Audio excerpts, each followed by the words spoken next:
We've made it to March. It feels like it was just Christmas.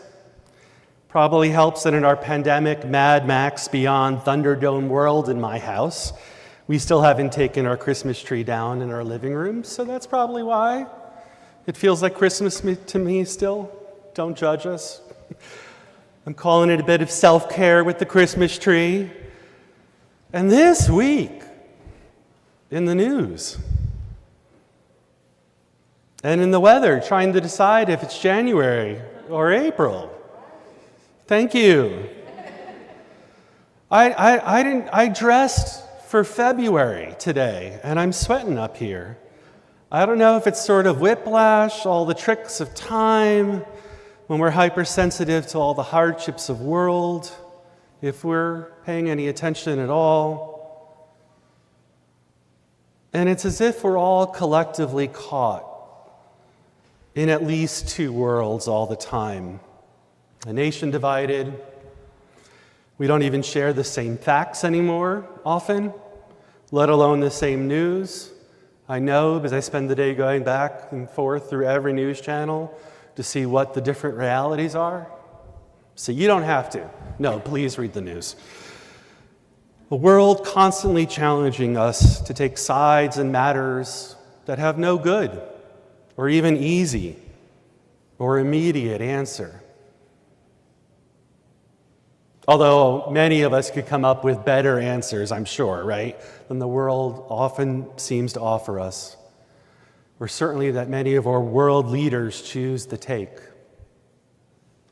And we are going to continue to wake up each day in a world with war and a world with peace. And so long as we have breath, we're going to wake up each morning into a world where we have to make some choices. When this sermon was originally put, the idea came together, it was going to be caught between two worlds. And last Sunday, I remember we had a difficult choice in the worship service. I think we were doing a song, Standing on the Side of Love, that had some language that was updated to answering the call of love. And Reverend Peggy was going through the nuances on why we made choices of what words we made or not. And I felt in the room this awkwardness when Reverend Peggy, for those of you that were here, you'll remember this, but I'm going to try to explain it for those that weren't here or online last week. There was some awkwardness in the room when we started talking about what words we use or don't use, and can we use them, and but, and not, da-da. And I wanted to wrestle with that here a little bit, which is why the sermon is delightfully called Stay Woke, right?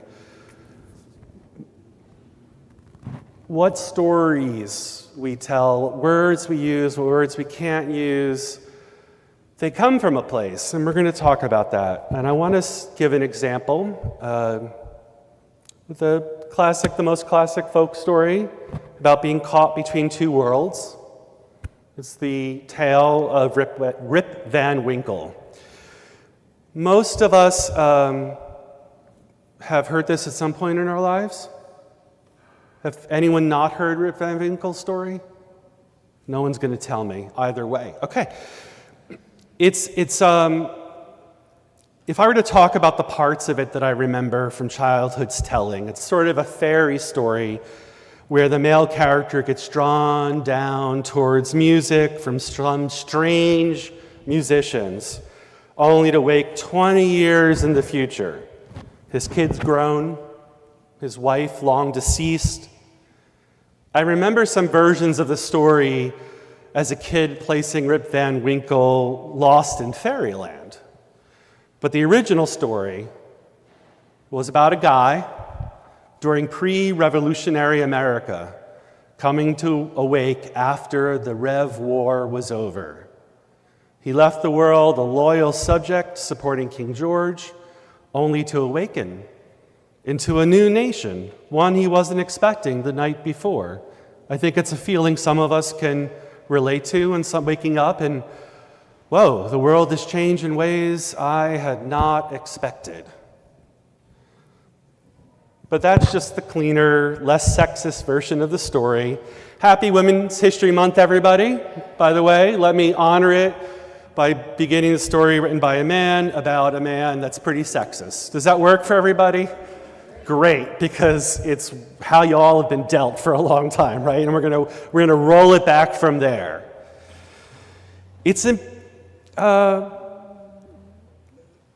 Rip Van Winkle was a Dutch villager who was beloved by all. Even better, the guy that we're going to start the month with is beloved by all. Isn't that perfect? And except he always tried to avoid hard work. Must have been fun around the house in pre-Revolutionary War days. And the story tells of his nagging wife who never relented. This ultimately led him to getting lost listening to music at the foots of the Catskills. The Washington Irving short story even went so far as to say that when he returned those 20 years later to learn that his wife had died, he wasn't saddened by the news.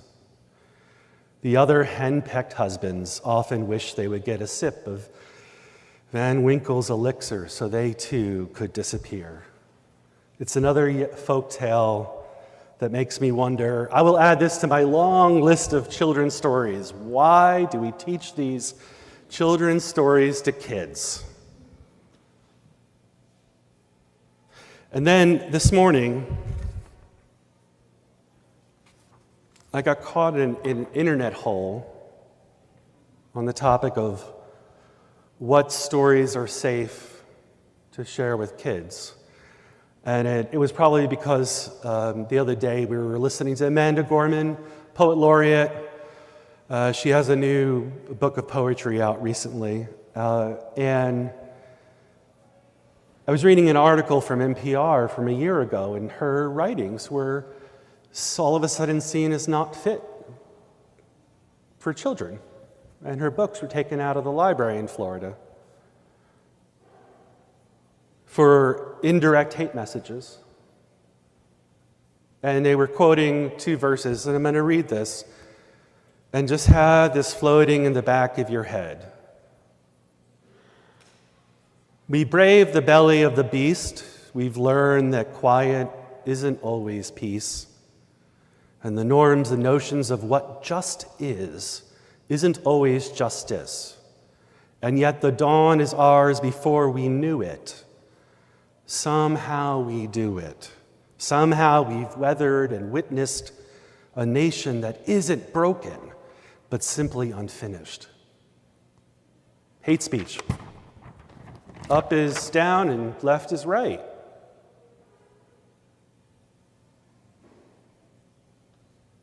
Why do we tell these stories to kids, and why do we keep these stories being told to kids? And certainly there's so much literature out there that we put right in our classrooms that there's nothing in these words that's hateful. It's the story of our nation struggling to be better. As we begin this month reflecting on women's history, it's important to remember all the messages we raise our children on. Sometimes it's okay to not continue to raise ourselves on this stuff that didn't work for us. Stay woke. I'm going to try to get these words to feel comfortable, because it's all nonsense. Stay woke was a simple phrase to say, remember that there's racial prejudice in the world and be attentive to what its impacts are. That's it. Nothing hateful. But it's become a banner to do hateful things by pretending normal speech is dangerous. And we can't have Amanda Gorman in our classrooms.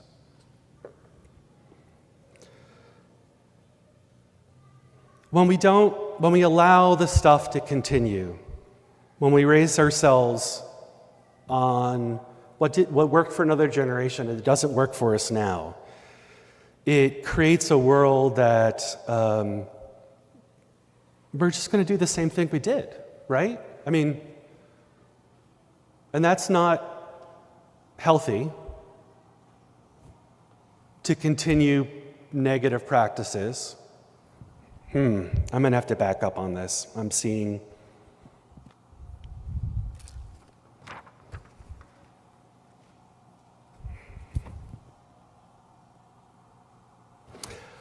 I think that there's a just disingenuousness in our language, in our conversation around stay woke, cancel culture. Who gets canceled? Remember that awkwardness we had last week? Just maybe you don't believe me. A little bit of awkwardness around being mindful of language, around songs and whatnot. Are we going to go into a place that gets us to, what is that weirdness thing that we're getting so caught up in our heads and our minds? And no one actually got canceled with that. We actually didn't even change anything in the words. And Amanda Gorman can't get her stuff actually in a library with our kids. And that's the backdrop that I want us to feel about here, that there is a struggle and a tension around falling asleep, and 20 years go by, and the world has changed. And now we are invited into the story now while Rip Van Winkle is sleeping. What can we be active? What can we be awakened? And we start, like all things, with ourselves. We start with the only thing we can change, ourselves. And we wonder about what are the everyday things we can do? And this is what cancel culture on the right is, what the right is saying, the left is saying. Because no one on the left is saying, you can't say anything anymore. I'm not going home I'm a minister up here, right? And every week you go home, and any advice I give, you do or you don't do. No one is canceled. No one's losing a job. And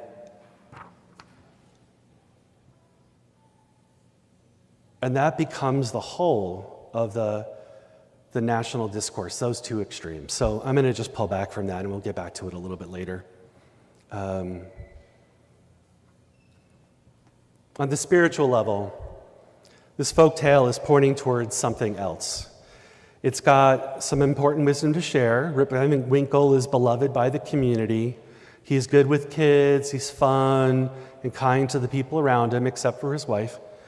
He's known in the tavern and a good storyteller in some versions of the folk tale. But he's unhappy because he doesn't want to work hard around the house. I'm guessing it's a farming community. Maybe he's just lazy, or maybe Rip Van Winkle is caught between two worlds in his own daily living. I think most of us can relate, working jobs that might be unsatisfying, but we need to make ends meet. You make do as best you can, but you don't feel like you're really living until the workday is over. I'm reminded in times of melancholy or despair, Mary Oliver's words, a poet. She writes, I don't exactly know what a prayer is. I do know how to pay attention, how to fall down into the grass, how to kneel down in the grass, how to be idle and blessed, how to stroll through the fields, which is what I've been doing all day. Tell me, what else should I have done? Doesn't everything die at last and too soon? Tell me what it is that you plan to do with your one wild and precious life. When that quote gets reproduced and they go to that last line, tell me, what are you going to do with your one wild and precious life? The pressure. You've got to do it right now, right? And that's not what she's talking about. She's just spent a whole poem talking about doing nothing, paying attention to the world we're in. And she lied down. Now, Rip Van Winkle's falling down in the grass turns out to take away 20 years from this one wild and precious life. Though he did know how to be idle, he probably never felt blessed. And for Mary Oliver, she's asking something else. She's reclaiming her time, so to speak. Feeling caught between two worlds, living for our mundane needs, while striving for some deeper meaning that's central to our story, is the bedrock to every midlife crisis. Midlife crisis? Anyone going through one right now? Anyone have? Yeah, I know. Anyone have? Has anyone ever gone through a midlife crisis? Only 2 people, 3 are honest, 4 are honest. Okay, well, that's great. Really well-organized people here. Maybe the women in the room are saying, did you notice how it was almost all men raising their hands? Yeah.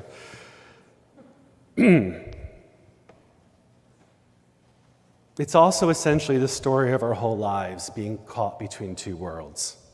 How do we live into our full selves while we struggle with making ends meet or being a success in our careers? What success means for each of us will be different, but we'll probably share in the common anxiety over the lifelong challenges that we feel. The Rip Van Winkle story is sort of an 1820s version of quitting your job, buying a red sports car, and taking a cross-country road trip with the rock band. And there were hallucinations in this fairy concert.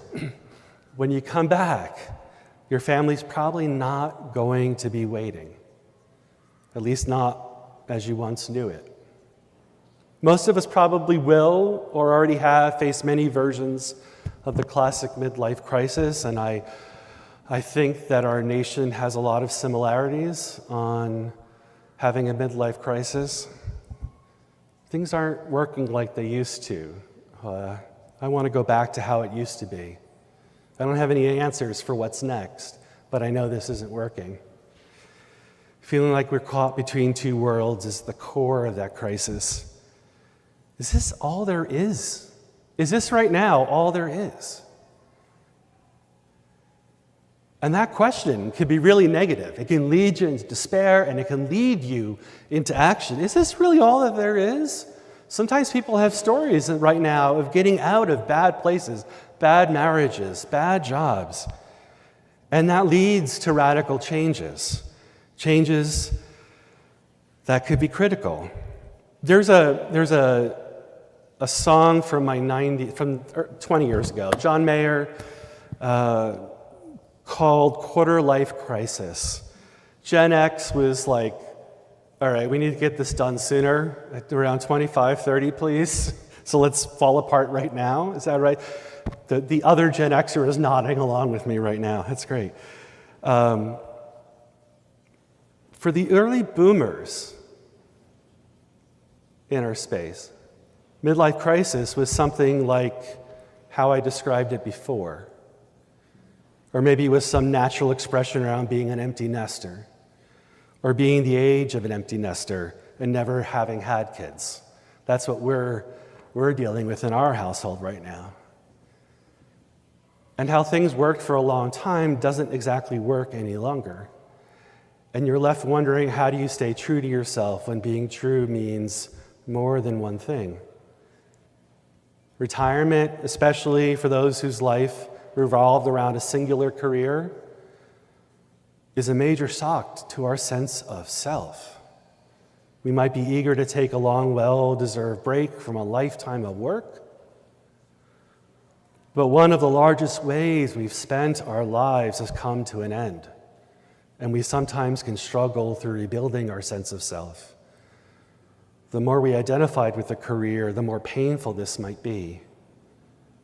And I want to stick here for a moment longer with our boomers, and I'll get to the next 3 adult generations, give or take. The midlife crisis for the lion's share of our boomers, if it ever came, would have come somewhere in the 1990s. And we're going to loop back into woke here. I started to talk about this last week in this story and said, you know what, if I do this any longer, it's going to go into a cynical place, so I'm not going to do it. But I want to talk about it here right now. Reagan weaponized or coined a term called political correctness. It started out with, it was something with partisanship, right? We do that, it was something political. He was up against someone, and someone else said, let's do something compassionate. And he said, oh, that's really just political correctness. You're saying it for votes. And then all of a sudden, magically, the rest of us ran with it and said, PC is any time you're insincere. And so anything that was done to help was labeled this bad word, political correctness. And fast forward a generation, and we're doing the same thing right now with Stay Woke. Just meant be conscious that things are not set up well for you, right? And now it's turned into PC, this big, bad evil. All right, so we're in the 90s, and we've got weaponized political stuff that's become dominant cultural language for us on how we talk about reality. And as a generation was undergoing their possible second coming of age, midlife crisis, some harmful rhetoric would have been a brick in the foundation. And now Gen Xers are experiencing our second coming of age, middle age, with the same replay. But it's stay woke, it's cancel cultures, right? And what once meant simply being aware of racial impacts and systems, and another phrase that began as a tool by the religious right to silence or cancel any opposition, and now got flipped to be what they accuse the left of doing. Except when the religious right does it, people actually lose their careers and rights. And Amanda Gorman, poet laureate, a teenage woman, is now seen as dangerous to have her readings in front of our grade school kids. It's relegated to middle school. The quarter life crisis is something different. There's still, I'm going to skip that.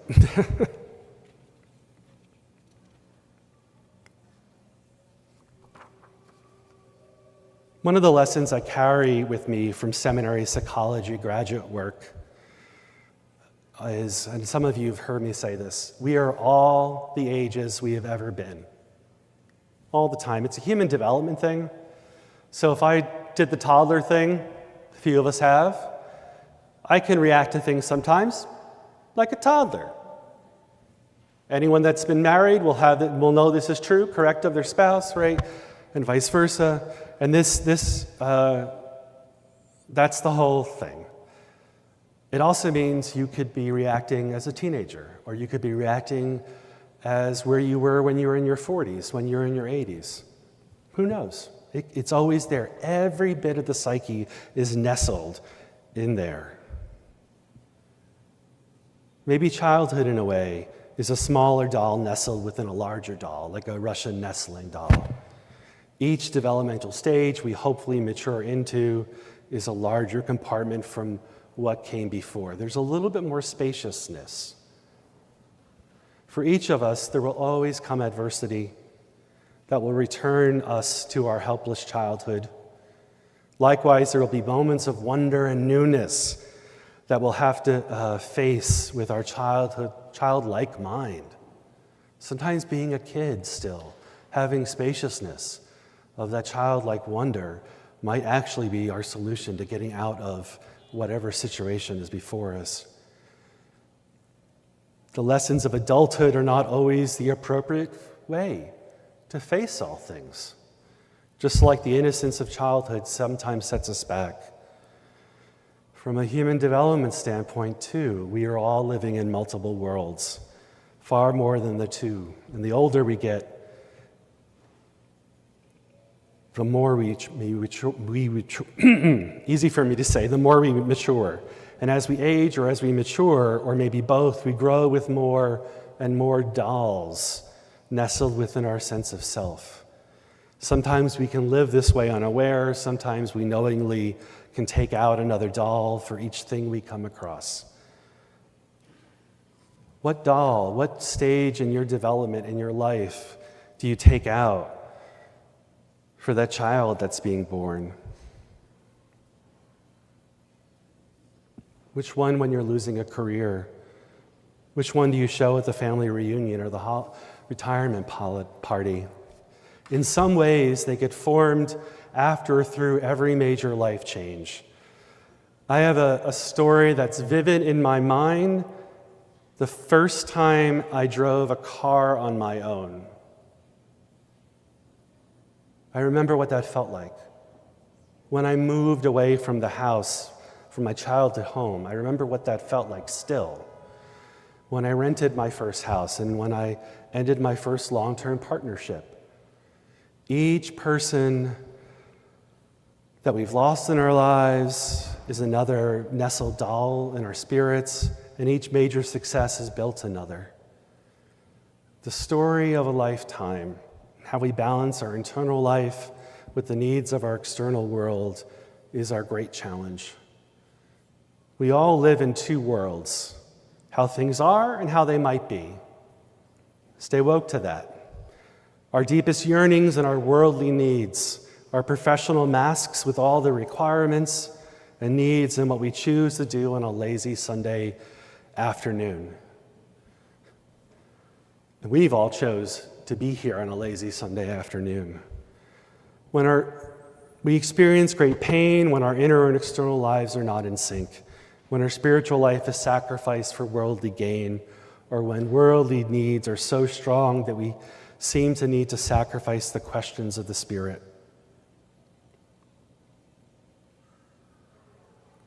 What does it mean to be a people of choice, taking risks? Life is defined by risk of choice, to those taken and those avoided. Each choice, even to stay on the safe path, is another risk. We can only be a people of risk, choice, but we may not always realize it. The pain at the center of feeling like we're living in two worlds is the confusion that any of us ever live any other way. It never stops. Yearning and satisfaction are the perennial human struggle. What came before and what may yet be are possibly the two most terrifying questions of any life. And we do them every day, we face them. There are moments that we feel those burning questions all the more, but they linger in the corners of our hearts silently every day. Left unacknowledged, they jump out when we're catching our breaths. The world is complex. Stay awake to it. Stay conscious that humans live in community, and it is our nature to create systems to sort out how we live into community. And humans have a pretty good pattern of building things in a way that make it easier for some,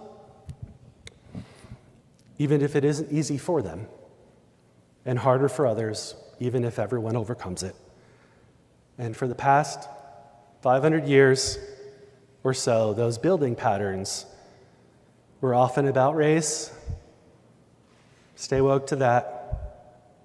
If the fascists of the world need those two words to be heard as dangerous, keep asking yourself, why?